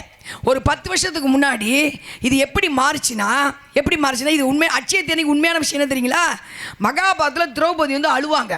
நான் வந்து நாட்டில் இருக்கும்போது நிறைய பேருக்கு அன்னதானம் பண்ணேன். இந்த அட்சய திதினைக்கு நாள் திருதி, அட்சய திருதியே இதுக்கு பேர். இன்னைக்கு இந்த நாளில் வந்து யாருக்காவது ஒருத்தருக்கு தானம் பண்ணால் 1000 பேருக்கு தானம் பண்ண சமம். ஏன்னா அப்படி காட்டுக்குள்ளே வந்து இருக்கனே, வனவாசம் வந்துட்டோமே, யாருக்கு என்னால் தானம் பண்ண முடியும், 1000 பேருக்கு சாப்பாடு பண்ணி அழுகும். அப்போ சூரிய பகவான் என்ன பண்ணுவார், நீ அழுகாத, இந்த அட்சய பாத்திரத்தை கையில் வச்சுக்க, இதில் ஒருத்தருக்கு யாராவது ஒரு முனிவர் காட்டுக்குள்ளே வந்து ஒருத்தருக்கு நீ இந்த பாத்திரத்தை அள்ளி கொடுத்தாலும் 1000 பேருக்கு அன்னதானம் போட சமம்னு சொல்லிட்டார். அந்த அட்சய திதி நாளன்னைக்கு ஒரு மூட்டை அரிசி வாங்கி கோயிலுக்கு கொடுத்தா கோயிலுக்கு கும்பாபிஷேகம் பண்ணதுக்கு சமம். யாரோ ஒரு ஏழையை கூப்பிட்டு ஒரு வேளை சாப்பாடு வாங்கி கொடுத்தீங்கன்னா 1000 பேருக்கு அன்னதானம் போட்டதுக்கு சமம். இதுதான் இந்த அட்சய திதி உண்மையான விஷயம். நானும் புராணம் படிச்சிருக்கேன், நடைமுறை படிச்சிருக்கேன் எல்லாமே. ஒரு 15 வருஷத்துக்கு முன்னாடி யாரோ ஒருத்தர் கொளுத்தி போட்ட குச்சி, யாரோ ஒருத்தர் அட்சய தினைக்கு நகை வாங்கினால் நகை வளரும்னு சொல்லி யாரோ கொளுத்தி போட்ட குச்சி, இன்றைக்கி நகை எத்தனை பவுனில் வந்து நிற்கிது? 80,000 வந்து நிற்கிது ஒரு பவுன். எப்படி மாறுச்சு? நகையும் முத்து பவளம் வைரம் வைடூரம் நிறைஞ்ச பூமி இந்த பூமி. கொஞ்சம் நஞ்சம் இல்லை, ஒவ்வொரு கோயிலும் கட்டி கோயிலில் வந்து ஒவ்வொரு பக்கமும் அவ்வளவு நகைகள் குமிச்சு வச்சுருந்தாங்க. பத்மநாப சுவாமி கோயில் அவ்வளவு நகை, மீனாட்சி அம்மன் கோயிலில் 600 யானையில் அடித்து கொண்டு போனாங்க நகைகளை. தஞ்சை பெரியம்மன் கோயில், தஞ்சை பெரிய கோயில் 600 யானையில் கோயில், நம்ம கோயிலை கொள்ளடிச்சு 600 யானையில் தங்கம் வைரம் வெள்ளி போகலாம். அப்படிப்பட்ட பூமியில் இன்றைக்கி வெறும் 80 ரூபாய்க்கு விற்கிது 1 கிராம், ஒரு பவுனு. எப்படி மாறிச்சு? அப்போ அட்சய தினைக்கு நகை வாங்கினா நகை வரணும்னு யாரோ ஒருத்தர் சொன்ன பொய் இன்னைக்கு நிஜமாயிருச்சா? இன்னைக்கு பொம்பளை பிள்ளையில போய் நீ நகை வாங்கி நம்மளை கொண்டு விடுவாளுங்க. போதுமா? பிள்ளைகள்கிட்ட போய் நகை அட்சய தினைக்கு வாங்காதுன்னு சொன்னீங்கன்னா நம்ம செத்தோம், தொலைஞ்சோம். அல்ல, குரத்தீயில் வந்தவள், குரத்தீயில் வந்தவள், குரத்தீ கிடையாது, குரத்தீ குறி சொல்லுவாங்கல்ல, குறி சொல்லக்கூடியவள், தீயில் குரத்தீயில் உருவானவள். அந்த சிவமணி அந்த முனியில் தீயில் வந்தவள் குரத்தி. குரத்தி அதாவது இந்த குரத்தி வருதுல்ல, அதுலேருந்து வந்தவள். குரத்தி கிடையாது, குரத்தி. குரத்திங்கிறது இந்த இது சமண சமய குறவர்கள், இது குறவர் சமய குறவர்கள் இருக்காங்க. கூ போடுறது, கோணாவுக்கும் அவ்வளோ வித்தியாசம் இருக்கு. அப்போ குறி சொல்லக்கூடிய குரத்தியில் வந்த குறவர் சமய குறவர்கள், இதுதான் வள்ளி. இவ்வளோ விஷயம் இருக்கு. இது காலப்போக்கில் குறத்தி என்ன சொல்லுவாங்க, கூட்டிகிட்டு ஓடுற கூட்டம் உங்கள் கூட்டம். ஐயோ, இது எங்களை கேவலப்படுத்துகிற படுப்பு இருக்கு பாருங்க. நல்ல அறிவியல், ரொம்ப நன்றினே, ரொம்ப நன்றி. இந்த மாதிரி விஷயம் கேட்டதுக்கு ரொம்ப நன்றி. ஏன்னா அறிவியல் மிகச்சிறந்த அறிவியல் சார்ந்தவர்கள் அமர்ந்திருக்கீங்க. வள்ளி கூட்டிகிட்டு ஓடுற கூட்டம், வள்ளி குறத்தி அப்படி கதாபாத்திரத்தை கேவலப்படுத்திட்டாங்க. அதுவல்ல, இதுதான் அடிப்படை உண்மை. அடிப்படை சமய குறவர்களால் அடிப்படை உண்மை. இது காலப்போக்கில் கொஞ்சம் அந்த சினிமா பாட்டு உள்ளே பூந்த மாதிரி, இப்போ வள்ளி நாதத்தில் எப்படி சினிமா பாட்டு உள்ளே பூந்துருச்சோ அது மாதிரி சில விஷயங்கள் மாறி வள்ளி குறை கூட்டம், கூட்டிகிட்டு வர கூட்டம், அந்த கூட்டம் இந்த கூட்டம், நாங்களே எங்களை அசிங்கப்படுத்திட்டோம். வேறு முடிஞ்சு போச்சு. அதுக்கு காலையில் ஒரு கிழமை இன்ஜின் போடுவாங்க பாருங்க, யூடியூப்பில் எடுத்துக்க பார்க்கட்டும், நான் பேசிக்கிட்டு தான் இருக்கேன். ஏன்னா கிழமை இன்ஜின் போடும்போது அந்த முருகனை வந்துட்டு இதை கூடி அப்படின்னு சொல்லி தகாத வார்த்தைகள் பேசவே கூடாது. இந்த நம்ம கதாபாத்திரம் வெளியில் போகக்கூடாது. இதுக்கு வந்து மக்கள் கைதட்டாமல் வந்து தவறாக பேசினா நீங்கள் தண்டிக்க மாட்டீங்க, காலம் தண்டனை கொடுக்கும். சரிங்களா? காலம் வந்து ஒரு இந்த கதாபாத்திரம் இப்போ நான் நாரதர் வந்து போடா அப்படின்னு பேசினா என்னை காலம் வந்து எனக்கு தண்டனை கொடுத்துரும், பிரபஞ்சம் எனக்கு தண்டனை கொடுக்கும். தவறான ராகத்தை நான் பண்ணால் பிரபஞ்சம் எனக்கு தண்டனை கொடுக்கும், காலம் தண்டனை கொடுக்கும். நல்ல விஷயம் பண்ணால் காலம் நாளை பாராட்டும். அதான் விஷயம். அதனால வந்து வேடுவர் கூட்டம்னு சொல்லுவாங்க. ஒரு சில ஒரு கூட்டம் வேடுவர் கூட்டம் எடுத்து இப்போ கோயில் எடுத்துக்கிட்டாங்கல்ல, அவங்கவுங்க எடுத்துக்கிறாங்கல்ல. கோயிலில் எவ்வளோ கோயில் மாறி இருக்கு தெரியுங்களா? அப்படியே இப்போ வரலாறுல படித்தோம், மனசு வலிக்குது. அவங்கவுங்க இப்போ எடுத்துக்கிறாங்க கோயிலை. ஆகுனா இது ஏன் கோயில், இது ஓன் கோயில் எடுத்துக்கிறாங்க. ஆனால் அது ஆதாரத்தை தோண்டி பார்த்தா கோயில் உருவாக்கணும் சிவனே இருக்கணும் தெரியாமல் காணாமல் போயிருப்பார். அது மாதிரி தான் அந்த கதை. சங்கராசாமி கந்தபுரம் அந்த கட்சியை பற்றி வச்சு எழுதுறா 263. இன்னும் உங்களுக்கு சொல்கிறேன், இன்னொரு பிரிமான்னு சொல்கிறேன். 5010க்கு முன்னாடி முருகன் சிலை செஞ்சது போகர். 5130 வருஷத்துக்கு முன்னாடி முருகன் சிலை செஞ்சது போகர். அவர் தான் செய்கிறார். 9 மாதம் செஞ்சு கொண்டு போய் கையில் வச்சுக்கிட்டு பார்க்குறாரு. அப்படியே பூமியை சுற்றுறார், பிரபஞ்சமே சுற்றுறாரு. சிலை மின்னலை பார்த்தாரு. அப்படியே வரும்போது செவ்வாய்க்கிழமை கதிர்வீச்சு பண்ண சிலை அப்படியே மிளிர ஆரம்பிச்சிச்சு, பிரதிபலிக்குது. அப்போ பார்த்தா அது அந்த நம்ம பழனி திருவாவினன்குடி. அப்போ வெறும் குன்று தான். அந்த குன்று மேலே சிலையை வச்சுட்டார். ஏன்? செவ்வாய் 9 பாசனம், ஜாதிலிங்கம், மனசுல, கெந்தி, காந்தாரம், தாரம், ரசபாசனம், கவரி பாசனம், வெள்ளி பாசனம், தொட்டி பாசனம். இந்த பாசனத்தில் செவ்வாய்க்கிழமை கதிர்வீச்சு பட்டு அப்படியே வியாபத்துச்சுன்னா செவ்வாய் தோசம் நீங்கள் மக்களுங்கிறது புராணம். ஆனால் எலும்பு மஞ்சள் ரத்தம் சுத்தமாக இன்று கண்டுபிடிக்க உண்மை. அப்போ 5130 முன்னாடியே போயிட்டார்ல. அப்போ கொண்டு போனது யாரு? போகிறதானே முருகனை கொண்டு போனார், சக்தி உள்ள முருகனை. 243 வருஷத்துக்கு முன்னாடி கட்சியை பற்றி வச்சு கந்தபுராணம் எழுதுறாரு. அவர் என்ன எழுதுறாருன்னா, நாரதரின் கணிக்கு கோச்சிட்டு முருகன் பழனிக்கு போனான்னு எழுதினார். நான் அப்போ முதல்ல போட முருகன் யாரு? போகிறதானே கொண்டு வச்சாரு. அப்போ இவர் கொண்டு இப்படி எழுதியிருக்காரு. சில விஷயங்கள் வந்து மக்களை கவர்வதற்காக சில விஷயங்கள் மாற்றப்படும். அதை வந்து நம்ம என்ன பண்ணோம்னா அதையே அப்படி நின்றுக்கிறது. இதை ஓங்கி அடிக்க சொல்லுவாங்கள்ல, ஓங்கி அடித்தா ஊருக்கு போச்சு நச்சுன்னு அடிச்சிருது, முடிஞ்சு போச்சு. அதில் சில மாற்றங்கள், சின்ன சின்ன விஷயங்கள், அவ்வளோதான். இது முதலே போயிடுச்சு. முருகன் அங்கே போயிட்டார். யார் கொண்டு? புவனேஸ்வரன் கனவிலே சொல்லி போகர் செஞ்சு 4000 சித்தர்கள் சேர்ந்து செய்யப்பட்ட சிலை அப்படி இதில் பாசந்தில் அது மேலே கதிர்வீச்சு பட்டு நம்ம மேலே பட்டுச்சுன்னா மேற்கு முகமாக இருக்கும். உடனே அவங்கெல்லாம் எங்கள் சாமி நாங்கள் ஒரு மூச்சு முருகனை ஞாபகம் இருக்குங்களா? அது வெள்ள செவ்வாய்க்கிற கதிர் இப்படி பூமி சுத்தம் போது செவ்வாய்க்கிற கதிர்வீச்சு இப்படி சுத்தம், அதோட கதிர்வீச்சு முழுசாக பண்ணோம். ஒவ்வொரு கோயில்களும் கிரகத்தின் அடிப்படையில் வச்சு தான் சிதறல் கட்டப்பட்டது. நீங்கள்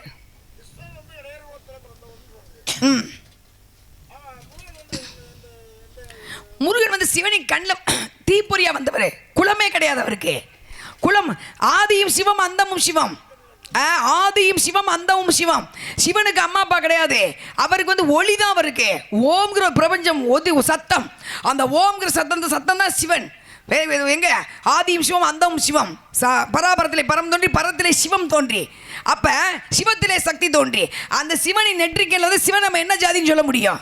சிவனுக்கு ஜாதி உண்டா, மதம் உண்டா? கிடையாது. அவன் உலக நாயகன். சிவன் தான் உலக, இன்னைக்கு இங்கே ஆள் உலக நாயகன் கிடையாது. அவன் உலக நாயகன், ஆடலரசன். அவன் எல்லா விஷயத்தையும் கொண்டு வந்தவர். பிரபஞ்சம், அதாவது உலகத்தின் உலக கட்டுப்பாட்டுக்கு நடராஜன் வைத்திருப்பாரு. அவன் கண்ணில் வந்த சிவன் முருகப்பெருமான் எப்படி நம்ம ஜாதி சொல்லலாம்? ஒரு ஆண்மகன் தீப்பொறியாக வந்த குளோனிங் பேபி இன்னைக்கு வருதுல்ல. இன்னும் உங்களுக்கு என்ன பொறுமையாக சொல்லு. இப்போ இவருக்கு குழந்தை இல்லை, அம்மா அப்பா இருக்க வீட்டுக்காரு குழந்தையில இவர் என்ன பண்ண முடியும்? இன்னைக்கு என்ன பண்ணுறாங்க? இன்னொரு வீரியத்தை வாங்கி பொண்டாட்டி கருப்பையில் வச்சுக்கிறாங்கல்ல. இப்போ ரொம்ப சர்வசாதாரணம் நடக்குது. அந்த குழந்தைக்கு இவர் தானே அப்பா. இவர் கருவில் 2 பேரும் பூஜை மாட்டி உண்ணா குடும்பம் நடத்தி பிள்ளை பார்க்குறதுக்கு இவர் தானே அப்பா. ஒரு பிள்ளையை தத்தெடுத்து வந்தால் இவர் தானே அப்பா. 3 பிள்ளைக்குமே இவர் தானே அப்பா. ஆனால் அங்கே மாறுகிறது. அதுபோல் முருகப்பெருமான் என்பது குலம் கிடையாது, கோத்திரம் கிடையாது. ஏன்? அவர் ஒரு ஆண்மகன், தீ நெருப்பிலே வந்தவன். நெருப்பு என்பது எல்லாருக்கும் சொந்தம். நெருப்பு என்பது நெருப்பில் மேலே வாழ முடியுமா? நெருப்பில் தோன்றியவன் அவன், அவ்வளோதான். கனலில் கருவாகி புனலில் உருவான, கனலில் கருவாகி புனலில் உருவான.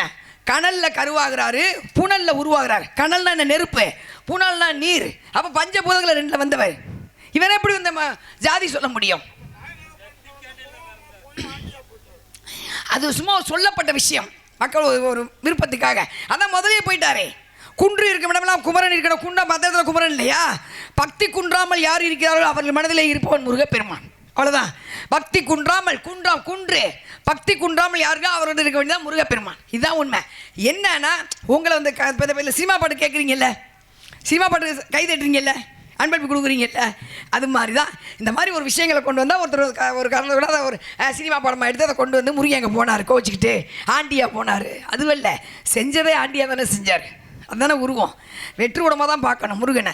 அந்த ஒளிப்பட்டு நம்ம எவ்வளோ வியாபிக்கும். 2வது, எவ்வளவு நீ சொத்து சேர்த்தாலும் கடைசியில் அரணாக்கரோடு இருக்காதுடாங்கிறது அறிகுறி தான். நீ எவ்வளோ சொத்து சேரு, எவ்வளோ கோடியாக சேரு, கடைசியில் நீ என்ன உன்னை வெத்து உருவமாக தானே கொண்டு போடுவாங்க. இந்த கோலம் தாண்டா உன்னுடைய கோலம். இதான் புரிஞ்சுக்கங்கிறது செஞ்சு வச்ச விஷயம். சித்தர்கள் உருவாக்குனது முருகப்பெருமான். அவ்வளோ போதும், புரிஞ்சுக்கலாம் ஐயா. உனக்கு தவறு உங்களுக்கு ஓரளவு தெளிவாயிட்டீங்கல்ல, அவ்வளோதான். போங்க. உங்களுக்கு விளக்க முடிஞ்சா? சரி, நான் பேசணும்ல, அது வேற இருக்குல்ல. ஏன்னா இப்போ முருகப்பெருமானாகப்பட்டவன் அவங்க சொன்ன மாதிரி நெருப்பிலிருந்து உதயமானான். எல்லாரும் சொல்கிற மாதிரியே சொல்லாமல் உங்களுக்கு ஒரு விஷயம் நான் சொல்கிறேன்.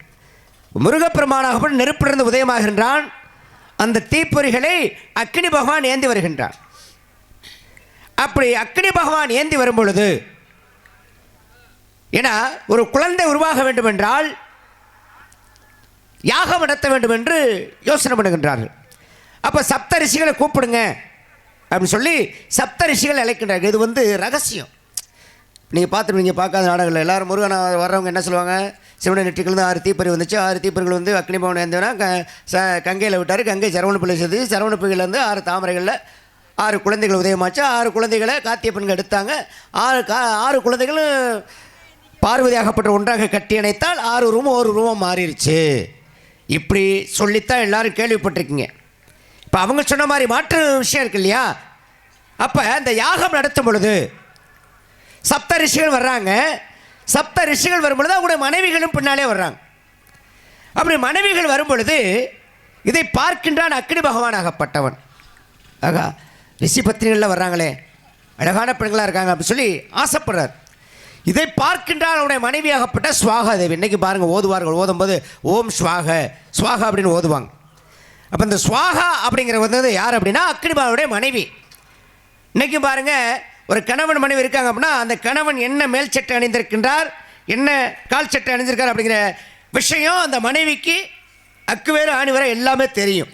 இவர் இப்படி நடப்பார், அப்படி நடந்துக்குவார், இப்படி நடந்துக்குவார்னு எல்லா விஷயமும் அந்த மனைவிக்கு தெரியும், தெரியாமல் இருக்காது. அப்போ அவன் என்ன நினச்சா, இந்த அக்னிபாவன் நினைத்ததை பார்த்து அந்த 6 பெண்கள் இருந்தாங்களே, ரிஷி பத்னிகள் 7 பேர் மொத்தம். அதில் ரிஷி பத்னுடைய வடிவத்தை எடுத்து பார்க்குறா. 6 பெண்களுடைய வடிவத்தை எடுத்துட்டா, ஒரே ஒருத்தருடைய வடிவத்தை மட்டும் எடுக்க முடியல. 6 பெண்களுடைய வடிவத்தை எடுத்து மீண்டும் அவருடைய மனைவியாகப்பட்ட ஸ்வாகாதேவி அக்னிபாவனுடன் இணைகின்றாள். அதன் பிறகு அந்த நெருப்பாகப்பட்டது வாயு பகவானோடு ஒப்படைக்கப்படுகிறது. வாயு பகவான் என்ன பண்ணா, கங்கையில் கொண்டு வந்து சேர்த்தான். கங்கையாகப்பட்ட வெப்பம் தாங்க முடியாமல் சரவணப்பொய்கை கொண்டு வருகின்றாள். அப்போ சரவணப்பொய்கையில் தாமரை இலைகள் இருக்கு. அந்த தாமரை இலைகளில் ஆதி பராசக்தியாகப்பட்டவள் நீர் திவளையாக வந்து ஒட்டி கொண்டிருக்கிறாள். இன்றைக்கி பாருங்கள் ஐயா, தீப்பிடிச்சு எரியுது, அதை அணைக்கணும்னா என்ன வேணும்? தண்ணி வேணும். அப்போ அங்கேருந்து வர்றது என்ன? நெருப்பு. இங்கே நீராக மாறி இருக்கிறது யார்? ஆதி பராசக்தி. அதனால தான் தாமரை இலையில் அப்படி தண்ணியை தெளிச்சுட்டோம், எப்படி இருக்கும்? உருண்டு ஓடி பட்டும் படாமல் இருக்கும். அப்போ அந்த நெருப்பும் இந்த நீரும் ஒன்று சேர்கிறது. 6 தாமரை இலைகளிலே 6 குழந்தைகள் உற்பத்தி ஆகிறது. அதன் பிறகு கார்த்திகை பெண்கள் அந்த 6 குழந்தைகளை எடுத்து வளர்க்குறாங்க. கடைசியாக ஆதி பராசக்தியாகப்பட்டவள் அந்த 6 குழந்தைகள் ஒன்றாக கட்டி அணைக்கின்றால் 6 உருவமும் ஓர் உருவமாக மாறுகிறது. இதை பாருங்க, அந்த ஒரே ஒரு பெண்ணுடைய வடிவத்தை எடுக்க முடியலன்னு சொன்ன பார்த்தீங்களா, அது யாரு? அவள் தான் அருந்ததி என்று சொல்லக்கூடியவள், வசிஷ்டனுடைய மனைவியாகப்பட்டவள். ஏன் இத்தனை 6 பெண்களுடைய வடிவத்தை எடுத்த அந்த பெண்ணாகப்பட்டவள் ஒரே ஒருத்தருடைய வடிவத்தை மட்டும் ஏன் எடுக்க முடியல, என்ன காரணம் அப்படின்னு பார்க்கும் பொழுது, அதே இவங்க சொன்ன மாதிரி சிவனாகப்பட்டவர் தாருகாவனத்திற்கு, அந்த ரிஷிகள் இருக்கக்கூடிய இடத்திற்கு நிர்வாணமாக வருகிறார், திகம்பரராக வர்றார். திகம்பரர்னா நிர்வாணம் என்ற அர்த்தம். அப்படி நிர்வாணமாக வரும்பொழுது அங்கே இருக்கக்கூடிய பெண்கள் அனைவருமே சிவனை பார்த்து காம இச்சை கொண்டார்கள். ஆனால் இந்த பெண் ஒருத்தி மட்டும் வந்திருப்பது சிவன் என்று அறிந்து கையெடுத்து வணங்கினாளாம்.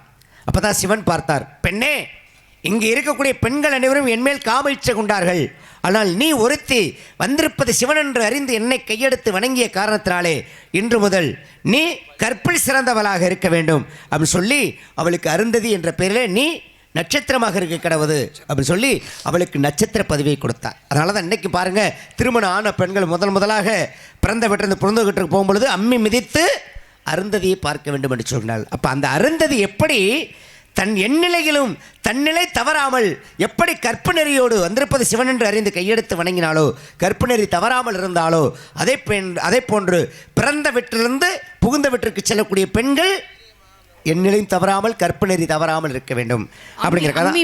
அம்மி மிதித்து அருந்ததியை பார்க்கின்றார்கள். இதில் பாருங்க, அந்த ரகசியம் அப்படின்னும் போது இதில் தாய் யாரு தந்தை யாருன்னு முருகப்பெருமானுக்கு பார்த்தோம்னா, இந்த அக்னி பகவான் ஏந்தி வந்தாரு, அவர் தந்தையா? இல்லை சப்த ரிஷிகள் 7 பேர் வந்தாங்களே, அவங்க தந்தையா? இல்லை வாயு பகவான் ஏந்திட்டு போனாரே, அவர் தந்தையா? அதே மாதிரி இதில் தாய் யாரு அப்படி பார்க்கும் பொழுது இந்த ரிஷி பத்னிகள் வந்தாங்க இல்லையா, அவங்க 7 பேர், அவங்க தாய்மார்களா? இல்லை அக்னிபாவுடைய மனைவி ஸ்வாகாதேவி தாயா? இல்லை வாயுபாகனுடைய மனைவி தாயா? இல்லை கங்கை சுமந்து சென்றாலே, கங்கையாகப்பட்டவள் ஏந்தி சென்றாலே கங்கை தாயா? இல்லை கார்த்திகை பெண்கள் 6 பேர் எடுத்து வளர்த்தாங்களே, அவங்கள் தாயா? இல்லை 6 குழந்தைகள் ஒன்றாக கட்டி அணைத்தாளே ஆதி பராசக்தி, அவள் தாயா? அது யார் தாய், யார் தந்தை? ஆதி பராசக்தி மட்டும் தான் தாய். எப்படி பார்க்கும்பொழுது ஏன் அங்கே 6 பெண்கள் வர்றாங்கன்னா அதுக்கு ஒரு காரணம் இருக்கு. அக்னி தேவன் பிள்ளைக்கு 6 பசங்களுக்கும் சிவபெருமான் வந்து வேதங்கள் சொல்லி கொடுத்துக்கிட்டு இருப்பார். 6 சேட்டை பண்ணிட்டு கவனிக்காது. பார்க்குறார் சிவன். என்ன பார்க்கணும், பக்கத்தில் ஒரு நதி ஓடிக்கிட்டு இருக்கு. அதில் மீன் இப்படி துள்ளி துள்ளி வேலை பார்த்து ஆறு மீனை அதுதான் பள்ளிக்கூடம் படிக்கும்போது கவனம் இருக்கணுங்கிறத சொல்லுவாங்க. கவனம் இருக்கணும். இந்த 6 பசங்க என்ன பண்ணுறாங்க, அப்படியே மீனை பார்த்து சிரிச்சுக்கிட்டு இருக்காங்க. சிவன் பார்த்தார், கோவம் வந்துச்சு. மீனை எதை பார்த்து நீங்கள் வந்து கவனம் செலுத்தோ அதான் போய் சபிக்க கடவுள் கொடுத்துறாரு. அப்போ அக்னி தேவன் அழுகிறார், என் பிள்ளைகள் 6 பேரும் மீனா போயிட்டாங்கன்னா எப்படி வந்து என் பிள்ளைகளை இது சாபனி கேட்பேன். அப்போ தான் சொல்ற சிவன், என் நெற்றிக்கண்ணிலே கனலில் கருவாய் புனலில் ஒருவன் உருவாவான். அவன் 6 கார்த்திகை பெண்கள் எடுத்து பால் அருந்தும் போது அந்த பால் அந்த நதியிலே சிந்தப்பட்ட அந்த பாலை மீன் அருந்தும் போது அவர்கள் சுய வடிவம் எடுப்பார்கள். ஒன்று தொட்டோம்னா போய்கிட்டே இருக்கும். அவ்வளோதான். அதுதான் உண்மை. நான் முதல்ல சொன்னதுதான். தத்து எடுத்தாலும் அந்த பிள்ளைக்கு வருதா அப்பா, குளோனிங்கில் பெற்றாலும் வருதா அப்பா, வாடகை தாய்மூலம் பிள்ளை பெற்றாலும் வருதா அப்பா. முடிஞ்சு போச்சு. அது அன்னைக்கே நடந்திருக்குங்க. ஒரு உருவங்கள் மாறும், ஆனால் வந்து பதவி மாறாது, தகுதி மாறாது. உண்மை தானே? தகுதி மாறாது, அப்பாங்கிற ஸ்தானம் மாறாது, அம்மாங்கிற ஸ்தானம் மாறும். எங்க அஞ்சனா தேவி பெற்றாங்கல்ல, அஞ்சனா தேவி தபம் இருக்கின்றால் அதுதான் இன்னைக்கு. அந்த நேரத்தில் என்னாச்சு? இல்ல இன்னைக்கு இதை முடிச்சு இன்னைக்கு உங்க நல்லா நான் தெளிவா சொல்ற மாதிரி சொல்றேன். ஒண்ணு வேணா, இப்ப எல்லாருக்கும் தெரிஞ்ச விஷயம். நயன்தாரா அம்மா தெரியும், எல்லாருக்கும் பிடிக்கும். ஏன் அந்த அம்மாவை குழந்தை பெற்றுக்க முடியல? தன்னோட கணவனின் கருவை வச்சு இன்னொரு பெண்மகளை வச்சு குழந்தை வாடகை தைம்லாம் பெற்றுக்கிட்டாங்க. வாடகை தாய். அப்ப அந்த குழந்தைக்கு யார் அம்மா? பெற்று கொடுத்த அவ தானே அம்மாவா இருக்கு. ஆனால் நயன்தாரா தான் அம்மாவா இருக்காங்க. சொத்து யாருக்கு போய் சேரும்? அந்த பிள்ளைகள் சரி. இதுதான் இதே தான் அன்னைக்கு நடந்ததான் இன்னைக்கு நடந்துகிட்டு இருக்கு. நம்ம போய் பிள்ளை இல்லைன்னா அனாதலத்தில் ஒரு பிள்ளை எடுத்தாலும் அதுக்கு நான் அந்த அம்மா, இல்லை வாடகை தைமில் ஒரு பிள்ளை பார்த்துட்டு அதுக்கு நான் அந்த அம்மா, இல்லை குளோனிங் முறை என்னோட ரோமத்தை எடுத்து குளோனிங் முறை குழந்தை உருவாக்குவாங்க. எப்படி குந்தியாவை உருவாக்குனாங்க, சிருஷ்டித்தல், அதுக்கு நான் அந்த அம்மா. அப்பா யார் என்னை கல்யாணம் பண்ணிக்கிறோம் அவர் தான் அப்பா. இப்போ பாண்டு பண்ணி அப்பா இல்லையா? பட் பாண்டவர் பூரா அப்பா பாண்டுவா கிடையாது. ஒவ்வொருத்தரும் ஒவ்வொருத்தர் தோண்டி. ஆனால் அப்பா யாரு? பாண்டு புத்திரர்கள் பாண்டவர் தானே சொல்கிறான். ஆனால் பாண்டவர் பிள்ளை பாண்டுக்கு தான் பொம்பளையை தொடவே முடியாதே. அது வருது உண்மை. அது மாதிரி தான் இது. வந்தப்ப முருகப்பெருமான் சிவன் சக்தி, அவ்வளோதான். அவர் எந்த குறவர்கள் அந்த மதம் எதுவும் கிடையாது. அவன் கனல் எப்படி எல்லாருக்கும் பொதுவோ, புனல் எப்படி எல்லாருக்கும் பொதுவோ, முருகப்பெருமான் எல்லாருக்கும் பொது, தெய்வங்கள் பொது, அவ்வளோதான். தண்ணி யாருக்காது இல்லை எனக்கு தான் தண்ணின்னு சொந்தம் சொல்ல முடியுமா? இல்லை சார் நெருப்பு எனக்கு சொந்தம் சொல்ல, நான் தான் நெருப்பை கண்டுபிடிச்சேன், நெருப்பு எனக்கு தான் அப்படின்னு சொல்லிக்கிட்டு அது மாதிரி சொல்ல முடியுமா? தண்ணியை நான் தான். தண்ணியும் காற்றும் நீரும் நெருப்பும் அனைவருக்கும் பஞ்சபூதம் அனைவருக்கும் சொந்தம். அது ஏழை பணக்காரன் பிச்சைக்காரன் அவன் இவன் எதையும் பார்க்காது. எல்லாரும் கங்காதேவி எல்லாரும் தான் குளிக்க வைக்கிறா. ஏழை நீ குளிக்கக்கூடாது அப்படின்னு சொல்லலாம் இல்லையே. கங்கை எல்லாருக்கும் போது, அது மாதிரி நீர் எல்லாருக்கும் போது, நெருப்பு எல்லாருக்கும் போது, முடிஞ்சு போச்சு. அது மாதிரி முருகப்பெருமான் எல்லாருக்கும் பொதுவான ஒரு தெய்வம். யாம் இருக்க பயமேன். முடிஞ்சு போச்சுங்களா? யாம் இருக்க பயமேன். என்ன விஷயம் வந்தீங்க சாமி? என்ன விஷயம்? நீங்கள் நடந்தக்கூடிய பருவம் வந்துட்டாரா? மங்கை பருவம். உடைய பருவத்துக்கு உருவத்துக்கு தகுந்த மாதிரி சரிங்க சாமி ஒரு மாப்பிள்ளை பார்த்துட்டு வந்திருக்கேன். நான் மாப்பிள்ளை உங்கள்கிட்ட கேட்டேன். நீங்க கேட்கலங்க. இருந்தாலும் நான் சொல்ல எங்க அப்பா வந்து உங்கள்கிட்ட மாப்பிள்ளை பார்க்க சொன்னாரா? அப்பாவெல்லாம் சொல்லல. சரி நான் தான் சொல்றேன். நான் ஜெமினி பிள்ளைக்கு வந்து எதுக்கு நீங்க மாப்பிள்ளை பார்க்குறீங்க? என்ன காரணம்? நான் வேணா உங்களுக்கு ஒரு பொண்ணு பார்க்கவா? பாருங்க நான் கட்ட முடியாதுல்ல. ஏன் கட்ட முடியாது? பொம்பளையே பார்க்காத மாதிரி பேசிக்கிட்டு இருக்கீங்க. 52 பொண்டாட்டி கேட்டுறீங்க, பிள்ளை பொம்பளை பிள்ளைய மாதிரி பொம்பளை பார்த்துக்கிறீங்க. நீங்க சின்னவர், அது ஒரு காரணம் அவதாரம். அப்புறம் என்ன பண்ணுங்க, பொண்ணே பார்க்கவே பொண்ணு வேணாம்னு சொல்றீங்க. இந்த இடத்துல நான் உங்களுக்கு இன்னைக்கு இங்க கலகம் பண்ணி கல்யாணம் பண்ணிட்டு உங்களுக்கு இன்னைக்கு விதி கலகம் ஆரம்பிச்சிருக்கு. அந்த விதி தான் ஒரு நாளைக்கு ஒரு. அதனால உங்களுக்கு மாப்பிள்ளை பார்க்கணுங்கிற விதி அடிச்சிரும். அந்த மாப்பிள்ளை சம்மதம் சொல்றது உங்களுடைய விதி. அதனால மாப்பிள்ளை பேரை சொல்லவா? எல்லாம் சொல்லுங்க. இவ்வளவு நேரம் சொன்னீங்கல்ல முருகப்பெருமான். முருகப்பெருமானா? அந்த முருகப்பெருமான் தான் உங்களுக்கு ஏத்த மாப்பிள்ளை. இந்த உங்க 52 பொண்டாட்டி எங்க இருக்காங்க? அது முருகனுக்கே அச்சரமா கொடுத்துறேன். 50 முருகன் கேட்டாரு உங்கள்ட்ட 52 பொண்டாட்டி எனக்கு கொடுன்னு சொல்லி. அதனால தேவையாது. இப்ப ஏற்கனவே முருகனுக்கு தெய்வான்னு பொண்டாட்டி இருக்கு. தெய்வானா போறாங்க. பத்தாவது உங்க 52 பொண்டாட்டி போறான்னு நடிக்கிறீங்க. இப்ப தாளம் போடுறாங்க இல்லையா? அதுக்கு அச்சரம் எப்படி போட முடியும் அவரு? சரி அது அச்சரமாக இருக்கு. முருகன் தமிழ் கடவுள் அவருக்காக கொடுத்துட்டேன். அது இசைக்கு அச்சரம்ங்க. நீ அச்சரம் இசைக்கு வந்து சொல்லி நம்ம வந்து சரியாக பார்த்தீங்கன்னா சாரி கம பாத நீ சாங்க அது வேற. அது முருகப்பெருமானுக்கு எது கொண்டு கொடுத்தீங்க? அதுக்காக தான் கொடுத்தேன். அந்த அவர் ஒரு பேரை சொல்றாரு. ஆமா ஆமா கனகவள்ளி எங்க வந்துச்சு? கனகுனா சிரிச்ச முகமா இருக்கிறது பேரு கனகவள்ளி. சரி சரி இருக்கட்டும். அந்த முருகப்பெருமான் தான் உனக்கு மாப்பிள்ளை. மாப்பிள்ளை வேணாம் சாமி, கட்டி மாப்பிள்ளை வேணாம்னா அதனால நான் என்ன சொல்றேன் தெரியுமா? அல்ல பகலும் இந்த அவத்தையை நிமிர்த்து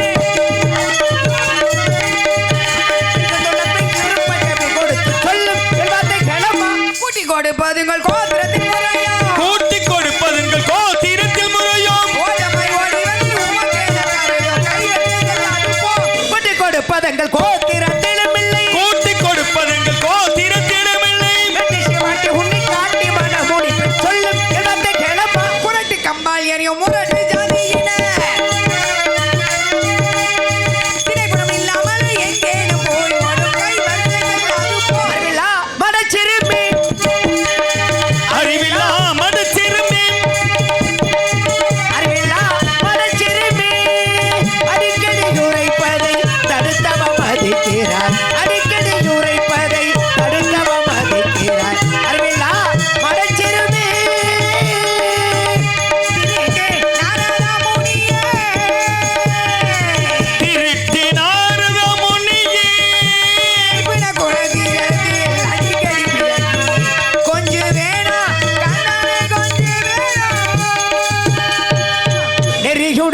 நான் சொல்லும் நீதிதனை எண்ணாமல்